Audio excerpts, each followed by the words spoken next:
119వ కీర్తన భాగంలో 119వ కీర్తన భాగంలో 133వ వచనాన్ని మనము చూద్దాము. 119వ కీర్తన 133వ వచనం. నీ వాక్యమును బట్టి నా అడుగులు స్థిరపరచుము. ఏ పాపమును నన్ను ఏలనీయకుము. అంటే ప్రియమైనటువంటి స్నేహితులారా, ఒక్క మాటలో చెప్పాలంటే ఎవరైనా స్థిరపడి గొప్పవాడయ్యేది దేవుని వాక్యమును బట్టియే అని చాలా స్పష్టంగా ఈ యొక్క వచన భాగంలో భక్తుడు రాశాడు. కనుక ప్రియమైనటువంటి మిత్రులారా, గమనించాలని కోరుతున్నాను. ప్రతి ఒక్కరూ స్థిరపడాలని కోరుకుంటారు. గొప్పవాళ్ళు కావాలని ఆశపడతారు. ఎవ్వరు కూడా సామాన్య స్థితిలో ఉండాలా, చాలా దీన స్థితిలో ఉండాలని ఎవ్వరూ కోరుకోరు. ఒక ఉన్నతమైనటువంటి స్థానాన్ని ఆశిస్తారు. శ్రేష్టమైనటువంటి జీవితాన్ని కోరుకుంటారు. మంచిగా బ్రతకాలనేటువంటి ఆశ కలిగి ఉంటారు. ఈరోజు నేటి దినం ఇవన్నీ మన పట్ల నెరవేరిపోవాలి అనంటే వాక్యానుసారంగా మనం జీవించాలి. దేవుని వాక్యానికి మనం విలువనివ్వాలి. ప్రియమైనటువంటి స్నేహితులారా, అందుకనే ఆ 133వ వచనంలో ఏమని రాయబడిందంటే, దేవా నీ వాక్యమును బట్టి నా అడుగులు స్థిరపరచుము. మనం కూడా ఇలాంటి ప్రార్థన చేసుకోవాలండి. చాలామంది ప్రార్థన అంటే ఇంక ఒకటే బాణి. ఏంటా ఒకటే బాణి అనంటే, మోకరిల్లడం, పరలోకమందున్న మా తండ్రనో, లేకపోతే మీరు తండ్రి అనే దేవుణ్ణి ఏ యొక్క పదంతో ప్రస్తావిస్తారో, ఏ ప్రారంభ మాటతో ఆయన్ని ఉచ్చరిస్తారో, ఆ ఉచ్చరించి ప్రస్తావించి ఇక తర్వాత అన్నీ కూడా ఏంటి అనంటే, వాళ్ళకి బాగోలేదు, ఈళ్ళకి బాగోలేదు, జాబ్‌కి ప్రయత్నం చేస్తున్నాను, ఇల్లు కట్టుకుంటున్నాను, అప్పు సమస్యలున్నాయి, ఇదిగో బిడ్డలు లేరు, ఇదిగో వివాహం అవ్వాలా, బాబు పుట్టాలా, పాప పుట్టాలా, సమస్యలన్నీ పరిష్కరించబడాలా, కోర్టు సమస్యలు ప్రియమైన మిత్రులారా, ఈ విధమైనటువంటివి అడిగి, అడిగి, అడిగి, అడిగి టైం అయిపోతాను, లేదా అలసిపోతాను, ఇంక చెప్పడానికి అయిపోయి అనుకుంటే మనము ఆమేనని చెప్తున్నాం.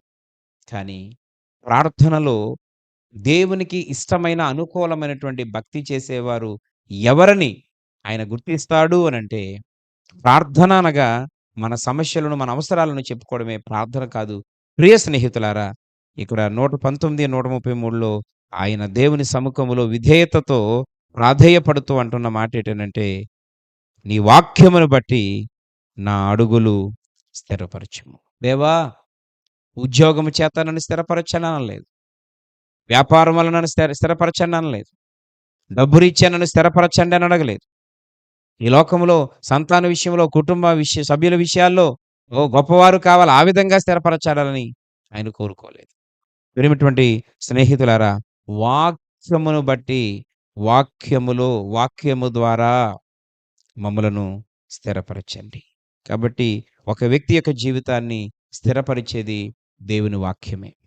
ఈరోజు దేవుని సేవకునిగా ఈ వాక్యాన్ని ప్రకటిస్తున్న నా జీవితములో కూడా ప్రియులారా, ప్రభు అయిన యేసుక్రీస్తు వారిని అంగీకరించక ముందు వరకు నేనెవరికీ అవసరం లేదు. ఎవరికీ నాతో పని లేదు. కానీ ప్రభు అయిన యేసయ్య ఆయనను అంగీకరించిన తర్వాత, ఆయన దగ్గరికొచ్చిన తర్వాత, దేవుని వాక్యముతో సహవాసం చేయడం వలన, దేవుని వాక్యం అంటే భయపడుతూ సువార్తను ప్రకటించడం వలన, దేవుని కొరకు నమ్మకంగా జీవించడం వలన, ప్రియమైన మిత్రులారా, ఈరోజు దేవుడు ప్రయోజకుడిగా దేవుడు నిలవబెట్టాడు. కారణం ఏమిటి అనంటే దేవుని వాక్యము. ఈ సందర్భంగా చాలా స్పష్టంగా దేవుడు తెలియజేస్తున్న మాట ఏంటంటే, ఈరోజు దావీదు లోబడుతూ దేవుని సందులో చేసిన ప్రార్థన, నీ వాక్యమును బట్టి నా అడుగులు స్థిరపరచుము, నీ ఏ పాపమును నన్ను ఏలనీయకుము. కనుక ప్రియమైనటువంటి స్నేహితులారా, గమనించాలి.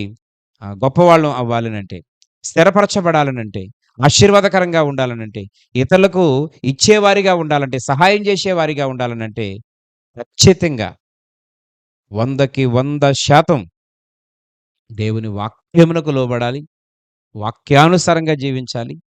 ఈరోజు మనందరి ఆధారం, క్రైస్తవుని యొక్క సమస్త ప్రాముఖ్యమైనటువంటి మూలం ఏది అనంటే వాక్యమే. ఎందుకనంటే ఈరోజు బలమైనటువంటి విశ్వాసాన్ని కలిగి ఉంటున్నామంటే వాక్యములో చెప్పబడినటువంటి విషయాలు. ఈరోజు మన విశ్వాసానికి ఆధారం, మనం దూసుకొని పోవడానికి ఆధారం, మూలాలు ఏంటి అనంటే దేవుని వాక్యం ఈ విధంగా వ్రాయబడింది. వాక్యాన్ని చదివే కొద్దీ, వాక్యాన్ని వినే కొద్దీ, వాక్యాన్ని ధ్యానించే కొద్దీ ఈరోజు ప్రియమైనటువంటి మిత్రులారా, వాక్యానుసారమైన జీవితంలో మనము నడుస్తూ ఉన్నప్పుడు ఆటోమేటిక్‌గా ధైర్యం పెరిగిపోద్ది. బలం పెరిగిపోద్ది. విశ్వాసం పెరిగిపోద్ది. దేవునిలో ఇంకా ముందుకు నడుస్తాం. అనేకమైనటువంటి అద్భుత కార్యాలు ప్రభు మన పక్షంగా తప్పకుండా చేయడానికి ఆయన సిద్ధంగా ఉన్నాడు.